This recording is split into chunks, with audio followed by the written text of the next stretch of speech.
everyone, my name is Poonam Rawat And my name is Sumit. Welcome to our channel Vogue and Prime. दोस्तों आज का video बहुत special होने वाला है। आज हम मिलने वाले हैं एक ऐसी पर्सनैलिटी से, एक ऐसी शख्सियत से जिन्होंने अपने विजन और अपने काम के थ्रू हजारों लोगों की जिंदगियां बदल दी। एक ऐसे इंसान से जिन्होंने अपना सेटल्ड फैमिली बिजनेस ज्वाइन ना करके एक टीचर बनने का फैसला लिया। और आज वो सिर्फ एक टीचर नहीं है, वो है एक मेंटोर, एक सक्सेसफुल इंडस्ट्रियलिस्ट। आज हम मिलने जा रहे हैं एकर्स एंड इंचेस के managing director and founder mister Chetan Dua से। So let's go. So guys, right now we are with real estate magnate Mr. Chetan Dua. Sir स्वागत है आपका हमारे चैनल वॉग एंड प्राइम पर। First of all thanks a lot, आपने इतने busy schedule में से हमारे लिए अपने वक्त निकाला। थैंक यू मैम, हमारी हूँ मैं, आप लोगों का धन्यवाद। Actually sir, we were trying to chase you from past 5 days.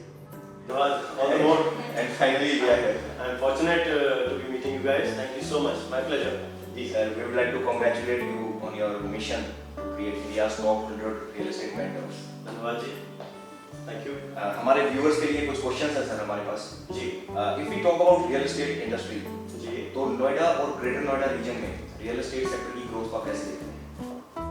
Noida, greater Noida, it is the top of the town, it's the top of the world. जी, it's on the world map, it's all over the place. पीछे आपने सुना होगा economic times में United Nations का एक article आया था that Noida, greater Noida has been chosen amongst the top 25 cities in the world. बेहतरीन 25 सिटीज के अंदर दुनिया की इसको चुना गया। आप अगर जाएंगे नोएडा एक्सप्रेसवे पे आप जाइएगा, अगर आप कालिंदी से राइट टर्न करते हैं टुवर्ड्स परी चौक नोएडा से ग्रेटर नोएडा की तरफ, ये जो नोएडा एक्सप्रेसवे है करीब 25 किलोमीटर का, उसमें आप मेक श्योर कि आप ड्राइवर आपके साथ हो, क्योंकि आपका ध्यान बहुत इधर उधर जाने वाला है। विद द ब्यूटीफुल बिल्डिंग्स, जो इतने सुंदर इमारतें, सारी ऑफिसेज और रेजिडेंशियल टावर्स जो बने हुए हैं, the quality of the roads, it's like you are not in our country, with all due respect to my country, but ऐसा लगता है कि आप दुबई में हैं, आप सिंगापुर में हैं, आप न्यूयॉर्क में हैं। So it's totally amazing. Right. और आप देखिए गवर्नमेंट जब किसी पॉलिसीज बनाती है, गवर्नमेंट अपनी किसी चीज को हाईलाइट करने के लिए, obviously things start falling into place. पूरा मीडिया भी उसको तारीफ करता है और गवर्नमेंट पॉलिसीज के हिसाब से चीजें जो है वो आगे चलती हैं। हालांकि नोएडा को बहुत टाइम से प्रमोट किया जा रहा है कि यमुना एक्सप्रेसवे जो सीधे आपका ताजमहल जाता है, या जो आपका फॉर्मूला 1 का वहाँ बनाया गया, स्पोर्ट्स को लेके क्रिकेट स्टेडियम इतना बढ़िया बनाया गया, नाइट सफारी वहाँ पे लाई जा रही है, एजुकेशन हब वहाँ पे बेहतरीन यूनिवर्सिटीज आ रही हैं, and specially with the Yogi government coming in, centre तो सपोर्ट कर ही रहा है। और ये जो एयरपोर्ट का, जेवर एयरपोर्ट का आपने सुना होगा, अनाउंसमेंट जो है 6 रनवेज का एयरपोर्ट बनाया जा रहा है। It is the biggest airport in Asia, पूरे एशिया का बिगेस्ट एयरपोर्ट है वो।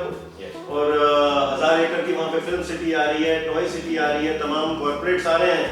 So you can understand the level of planning and research which has gone into it. कोई कारण है कि यूएन ने इसको टॉप 25 सिटीज में चुना। If you compare it to Gurgaon, by the way, NCR की जैसे कंपैरिजन किया जाता है, तो गुड़गांव का 2019 वर्सेस 2020 का जो ग्राफ बोलता है, मतलब कोविड भी आ गया फिर 2020 में, तो 45% वहाँ ऑफिस स्पेस डिप किया है, 45% डाउन गया है ऑफिस स्पेस की जो लीजिंग है। Okay. But if you talk about Noida, greater Noida, 86% graph जो है वो अप गया। कोविड तो यहाँ पे भी था, बट 86% अप गया। 1.08 million square feet has been leased in the year 2020. So that's what Noida is. Very great sir. Sir ये आपने अभी रिसेंटली भूटानी इंफ्रा के साथ जी यू हैव एसोसिएटेड। जी जी जी। So what is your view point on the concept and future of coworking spaces in India? Coworking spaces, मेरी भाषा में मैं कोवर्किंग स्पेसेस को बोलता हूँ it is the new avatar of office spaces. It's a blessing to the commercial real estate. You know, छोटे ticket size का participant भी इसमें रियल एस्टेट के फायदे ले सकता है। मेन बात क्या है, कोई भी कोवर्किंग स्पेसेस हैं, ऑफिस स्पेसेस हैं, वो तब कामयाब होते हैं जब उनकी लीजिंग जो डेवलपर है वो सक्सेसफुली कर सके। और लीजिंग इस बात पे डिपेंड करेगी कि डिमांड कितनी है। कोवर्किंग की demand in spite of Covid बढ़ती जा रही है। वर्क फ्रॉम होम वगैरह अपनी जगह है, बट आप देखें उसके बावजूद 86% मैंने अभी बताया नोएडा में अब गया। होता क्या है, कोवर्किंग का मेन एडवांटेजेस इज सबसे पहले जो है लो कॉस्ट। आजकल आप एसएमईज के लिए, एमएसएमईज के लिए सुन रहे हैं, गवर्नमेंट भी बहुत कुछ कर रही है। अगर 15-20 लोगों का स्टाफ लेके एक आदमी अपना दफ्तर चलाता है, तो ऑफिस ओनर सैलरीज के अलावा he spends around करीब 1.5-2 लाख रुपए से कम क्या लगेगा किराए में, इंफ्रास्ट्रक्चर में, एमिनिटीज हैं, सब चीजें हैं, यू नो 15 लोग 20 लोग। और यही अगर वो कोवर्किंग में जाता है तो यहाँ बेस्ट से बेस्ट बिल्डिंग्स में 5,000 रुपए महीने में एक कोवर्किंग सीट मिल जाती। 15 लोगों का स्टाफ 75,000 आ गया, कहाँ 2 लाख, कहाँ 1.5 लाख, कहाँ 75,000। तो 50% से भी नीचे है। 40 लोगों का स्टाफ है तो 3-4 लाख रुपए लगेगा, बट वही 40 लोग अगर यहाँ बिठाने हो तो आप 2 लाख रुपए में कर सकते हैं 4 लाख की जगह। सो 50% 60% कॉस्ट जो है वो डाउन आ गया। और खाली कॉस्ट ही नहीं, उसके अलावा जो एमिनिटीज हैं वो वर्ल्ड क्लास मिल जाती हैं। छोटी छोटी चीजें जैसे पार्किंग हुई, यू नो कॉन्फ्रेंस रूम्स हुए, मीटिंग रूम हुए, इवन वॉशरूम हुए, वो एक वर्ल्ड क्लास क्वालिटी बिल्डिंग में वर्ल्ड क्लास क्वालिटी का इंफ्रास्ट्रक्चर लोगों को मिल पाता है। So that's a very big plus point of coworking office spaces. Plus साथ में आती है फ्लेक्सिबिलिटी। भाई कोविड के बाद हम सब लोगों ने एक चीज देखी है कि बहुत सारे लोग अपना स्टाफ को कट डाउन कर रहे हैं। कई बार आगे खैर जैसे जैसे वक्त जो है नॉर्मल ट्रैक पे चीजें आएंगी तो चीजें अपवर्ड्स भी मूव करेंगी। सो सर्टेनली अब जैसे फर्ज कीजिए अगर 15 लोगों का स्टाफ कोई लेके बैठा है, उनको 20 लोग बनाने हैं या 15 के स्टाफ को किसी ने 10 करना है, अगर आप अपने ऑफिस में हैं तो आप कैसे कीजिएगा? आपको एक दूसरा ऑफिस ही लेना पड़ेगा, आपको लाखों रुपए खर्च करने पड़ेंगे, चाहे आप ऑफिस बढ़ाना चाहें, चाहे आप ऑफिस को छोटा करके दूसरा ऑफिस लेना चाहें। बट यहाँ पे आप जब चाहें आपको सिर्फ 1 मंथ के नोटिस पे आप 2 सीट्स या 4 कोवर्किंग स्पेसेस ऐड करके या कम करके यू नो आपको फ्लेक्सिबिलिटी मिल जाती है। तो अनडाउटेडली कोवर्किंग जो है वो office spaces commercial real estate के लिए इट इज अ ब्लेसिंग जी। एंड अलोंग विद दैट मतलब एड्रेस भी साथ में the address, of course, world class locations, world class buildings, world class infrastructure, world class amenities, world class माहौल में employ जाता है, उनका भी आउटपुट जो है वो बढ़ जाता है। जी। सर अगर भूटानी की बात करें तो भूटानी के किस बात से आप इतने इंस्पायर हुए या किस बात ने भूटानी को आपको इतना प्रेरित किया कि आपके पोर्टफोलियो में भूटानी शामिल हो? Thank you for asking me that question, ma'am. We were very fortunate। पीछे हमने 17 दिसंबर 2020 को एक इवेंट किया था भूटानी ग्रुप का जो अल्फा था बिल्डिंग अभी जो ओसी आया है, तो वहाँ पे हमने इवेंट किया साइबरथन के ब्रांड प्रमोशन के लिए, मार्केटिंग के लिए। वहाँ पे we had all our customers over there and we were lucky enough to have Mr. Ashish Bhutani himself, जो भूटानी ग्रुप के बारे में उन्होंने वहाँ बात करी हमारे सभी कस्टमर्स से। So he mentioned 3 things which I could not resist remembering, तो मैं वही रिपीट करना चाहूँगा। उन्होंने 3 बातें बताई भूटानी ग्रुप के बारे में। पहला कि एक zero debt zero liability company, दूसरा एक जीरो लिटिगेशन कंपनी है, और तीसरा ओनली लैंडमार्क स्ट्रक्चर्स कंस्ट्रक्ट करते हैं। तीनों का एप्लीकेशन क्या है? पहले हम समझें जीरो डेट का मतलब क्या है। जीरो डेट का मतलब उनको अथॉरिटी के कोई पैसे नहीं देने हैं। जीरो डेट का मतलब उन पे कोई उधार नहीं चढ़े हुए हैं। जीरो डेट का मतलब उन्होंने इन्वेस्टरों से पैसे उधार नहीं करे हुए हैं। आप देखें बहुत कम डेवलपर्स हैं जो इस लेवल का फाइनेंशियल डिसिप्लिन मेंटेन करके चलते हैं, और वही वो लोग हैं जो कस्टमर्स को एज प्रॉमिस्ड उसी समय के अनुसार और उसी क्वालिटी के अनुसार अपना प्रोडक्ट डिलीवर कर सकेंगे। Point number 1। Point number 2, zero litigation. Zero litigation किसी भी ब्रांड की मैम तभी होती है जब फाइनेंशियल डिसिप्लिन हो, जब काम करने की केवल नीयत ही नहीं नीति भी सही हो। So you know it means a lot कि जीरो लिटिगेशन कंपनी है, कोई लोग उनसे परेशान नहीं है। That's a big thing। और तीसरा लैंडमार्क स्ट्रक्चर। आप देखें दुबई में जब हम जाते हैं, बुर्ज खलीफा है तो वहाँ हम एड्रेस नहीं पूछते कि बुर्ज खलीफा का एड्रेस क्या है, या हम अगर न्यूयॉर्क जाते हैं तो हम एम्पायर स्टेट बिल्डिंग का एड्रेस नहीं पूछेंगे। तो सिमिलरली जब लोग यहाँ पे नोएडा आते हैं, अल्फा में everybody knows it is the talk of the town. उस बिल्डिंग का ऑलरेडी आ चुका है, जैसा मैंने आपको थोड़ी देर पहले अल्फा के बारे में बताया था कि भाई 30 टावर्स के वो 3 बिल्डिंग्स हैं, 29 माले के 3 टावर्स हैं, और तीनों टावर्स के टॉप पे उन तीनों टावर्स को जोड़ा गया है एक शिप की तरह। वहाँ पे उसको एक प्लेटफॉर्म बना दिया गया, राइट। और वो पूरा प्लेटफॉर्म जो है it is an infinity swimming pool. वहीं पे बार्स बन रहे हैं, वहीं पे रेस्टोरेंट्स बन रहे हैं, वहीं पे फूड कोर्ट्स बन रहे हैं।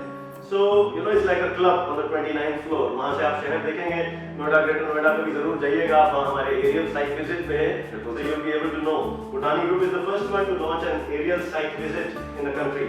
वहीं से आप साइबरथन प्रोजेक्ट को भी देख सकते हैं। जी जी। Sounds like मरीना बे जैसे सिंगापुर में है। जी हाँ, ऐसा। जी। I'm talking about the साइबरथन। तो साइबरथन में क्या वैल्यूज ऑफरिंग कर रहा है भूटानी ग्रुप? ओके, देखिए साइबर थम अल्फा थम से 3-4 मिनट पैदल रास्ते पे ही आता है। अल्फा थम सेक्टर 90 और वो सेक्टर 140 पड़ जाता है। साइबर थम is one of the tallest commercial buildings of north India. जैसे अल्फा थम 29 फ्लोर्स है, साइबर थम 26.8 एकड़ का एक प्रोजेक्ट है, मिक्स लैंड यूज का प्रोजेक्ट है। और उसमें आसपास भी अगर आप देखेंगे साइबर थम के, तो जो लोकेशन है it is surrounded by the best of the corporate brand. Samsung है, इन्फोसिस है, HCL है, मदरसन सूमी है, TCS है, बिरला सॉफ्ट है। I mean it is a very very very long list. कुछ ही किलोमीटर के दायरे में ये सारे ब्रांड्स वहाँ पे हैं। उसके अलावा रेजिडेंशियल में भी लाखों परिवार हैं जो ऑलरेडी वहाँ पे बसे हुए हैं। लोकेशन भी बहुत मैटर करती है रियल एस्टेट इन्वेस्टमेंट के लिए, वो सब चीजें वहाँ हैं। और जो इसका हाईलाइट है साइबर थम प्रोजेक्ट का, जैसे वहाँ अल्फा थम में इन्होंने इंफिनिटी पूल बनाया, इसके अंदर 2 टावर्स बनाए जा रहे हैं इस प्रोजेक्ट में। 50-50 फ्लोर का एक टावर है जिसके बीच में एक हैंगिंग मॉल बनाया जा रहा है। 2 लाख स्क्वायर फीट, इसका 2 lakh square feet of retail space, that mall hanging in the centre. Only the mall, जो बॉल है वो मतलब वो बॉल नहीं, वो मॉल है। 2 लाख स्क्वायर फीट का वो रिटेल बनाया गया है। So it's a beautiful project, it's worth investing. If I'm talking about the return on investment, तो वो साइबर थम में एज अ कोवर्किंग स्पेस क्या बेनिफिट्स है? Okay. मैम ROI जो है, रिटर्न ऑन इन्वेस्टमेंट से भी पहले मैं एक चीज इनकी तारीफ करना चाहूंगा भूटानी ग्रुप की। इन्होंने फ्लेक्सिबिलिटी दी है कस्टमर को पेमेंट किस्तों में करने की। कस्टमर शुरू में 50% पैसा देता है, 25वां माला जब बन जाएगा तो फिर 25% और देता है, स्ट्रक्चर कंप्लीट हो जाएगा तो फिर 25% और देता है। तो पहली बात तो आ जाती है कि उसको फ्लेक्सिबिलिटी मिली। तो ROI तो वहीं से शुरू होगी जब आपको सारा पैसा एक साथ नहीं देना पड़ा। उसके अलावा 12% पर एनम, 12% पर एनम आप समझते हैं क्या है? 12% पर एनम के रिटर्न ऑन इन्वेस्टमेंट दिए जा रहे हैं। जो 50% मैंने एज ए कस्टमर दिया शुरू में, मुझे वो 12% के हिसाब से रिटर्न मिल रही है पोजेशन का। आगे जो मैं 25% और दूंगा तो उस पर भी मुझे 12% मिलेगा पोजेशन का। तो एक तो वो पैसा सारा आ रहा है, प्लस उसके अलावा पोस्ट पोजेशन के बाद भी मुझे लीज गारंटी दी जा रही है। इनफैक्ट एक चीज और मैं हाईलाइट करना चाहूंगा, पोस्ट पोजेशन से पहले यहाँ क्या किया गया है, भूटानी टीम ने किया है कि भाई 50% पे जो रिटर्न था, 25% पे जो रिटर्न था, वो सारे का सारा रिटर्न कैलकुलेट करके उसको शुरू के 50% में 100% वैल्यू पे लेस किया जा रहा है। नॉर्मली बाजार में 70% के आसपास लेस किया जाता है। अब फर्स्ट कीजिए, अपफ्रंट किया जा रहा है। फर्स्ट कीजिए 2 लाख रुपए की मेरी रिटर्न है, 2 लाख में से 1.5 लाख शुरू में लेस होता है, बट यहाँ पे पूरे का पूरा वो 2 लाख फॉर एग्जांपल उसको वहीं के वहीं लेस किया जा रहा है 100% वैल्यू पे। That's happened for the first time जब से मैं रियल एस्टेट में। They call it the mega offer of real estate, which I undoubtedly agree. और प्लस पोजीशन के बाद उनको 55 रुपए पर स्क्वायर फुट के हिसाब से गारंटीड लीज गारंटी भी पोस्ट पोजेशन पर स्क्वायर फुट 55 रुपए के हिसाब से दिया जा रहा है, which is a very meagre amount. मेरे हिसाब से मेरा ओपिनियन ये है कि ऐसा इसलिए किया गया है क्योंकि एक फाइनेंशियल प्लानिंग के तहत कि 2-3 साल 1 साल ऊपर नीचे भी अगर होता है बिल्डिंग को रेंट पे चढ़ाने के लिए, तो मिनिमम इतना तो कस्टमर को दिया ही जाएगा, ये कस्टमर के एग्रीमेंट पे लिखा हो। बिकॉज अदरवाइज स्पीकिंग आसपास का आप एरिया देखेंगे, एडवांस की बिल्डिंग है, वहाँ सेक्टर 132 वगैरह है, तो वहाँ कमर्शियल में ऑलरेडी 80 रुपए के आसपास का पर स्क्वायर फुट का चल रहा है रेंट, जो कि बिल्डिंगें इस लेवल की बिल्डिंग्स नहीं है। So it's a wonderful opportunity for all the investors, for all the customers. जी ma'am, I hope I've answered your question. Yes, जी, वंडरफुल सर। अगर हम बात करें इंडिया का, तो हमारे देश में वर्ल्ड की, जैसे आपको पता ही होगा कि इंडिया में वर्ल्ड की सबसे लार्जेस्ट यूथ पॉपुलेशन है, तो हमारे व्यूअर्स के लिए कुछ एडवाइस देना चाहेंगे sir? For the youth, yes, youth से एडवाइस ली जाती है दोस्त।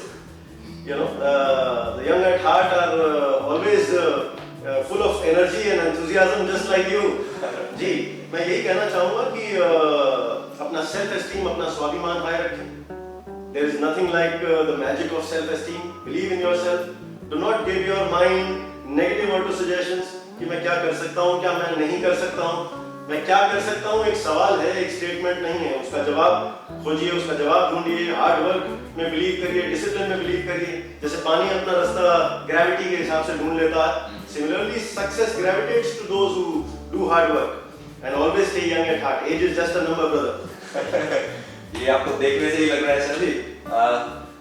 It was very nice to meet you, sir. Thank you. Pleasure. Thanks for giving your Pleasure is all mine. precious time. Thank you so much जी। Thank you viewers, Thank you we so hope much. कि आपको आज के video से काफी कुछ जानने को मिला होगा। Thanks for watching, have a nice day.